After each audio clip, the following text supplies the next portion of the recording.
¿Qué clase de bienes y también de obligaciones se pueden heredar? Hay una pregunta muy interesante.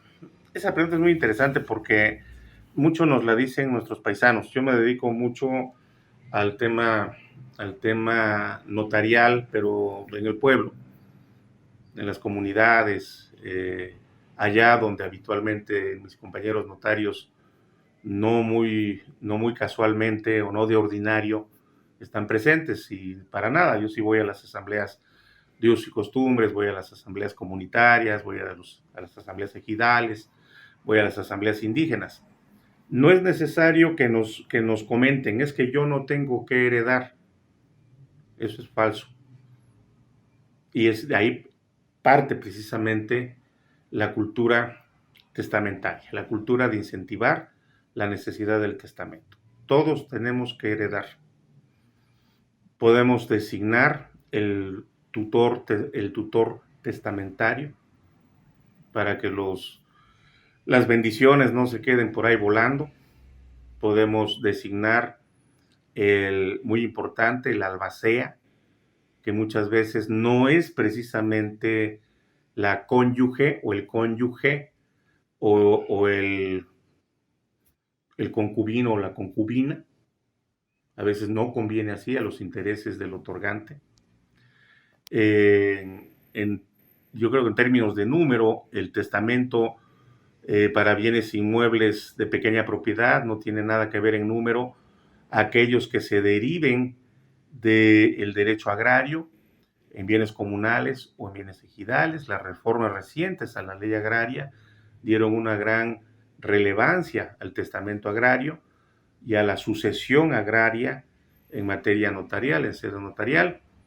La misma Procuraduría Agraria ha empujado fuertemente la cultura testamentaria, pero faltan este tipo de programas.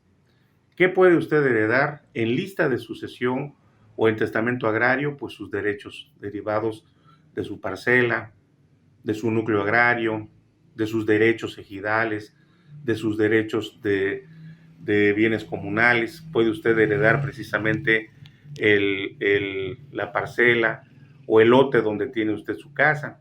Pensamos que tiene usted un acta de posesión que le dio el comisariado X en Valles Centrales. Estamos hablando de más de 80 núcleos agrarios. En la ciudad de Oaxaca de Juárez hay una cantidad considerable de núcleos agrarios, en donde no está, en Santa Lucía del Camino nada más, toda esta parte pegada a la carretera internacional hacia abajo son bienes ejidales. Llegando a la URSE también, todo esto son bienes ejidales, bienes comunales del otro lado. ¿Qué tiene el ciudadano? Tiene constancias de posesión. Pocos tienen su certificado parcelario o certificados posesionarios expedidos por el RAM, pero el documento que tenga, aunque sea precario, es susceptible de ser entendido por el derecho, ser comprendido por el derecho. Si no tiene el testamento y tiene una posesión precaria, por tener la posesión precaria ya tiene un problema, y si se muere, sus herederos tendrán un problema mayor.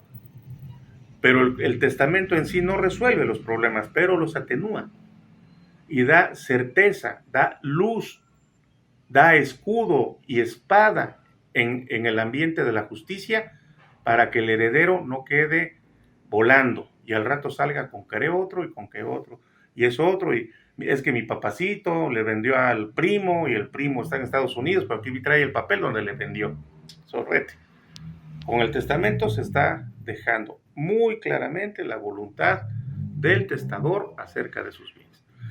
Con esta cuestión de la pandemia, ¿vieron usted? Tantísimos problemas que se dejaron ver, que a veces eran un poco no visibles para la sociedad en general, y los hizo visibles la pandemia. Con esa experiencia, creo que todos debemos de tomar muy en consideración la importancia capital, la importancia de mayor índice de otorgar la voluntad testamentaria y no heredarle problemas a nuestra descendencia a la que tanto amamos.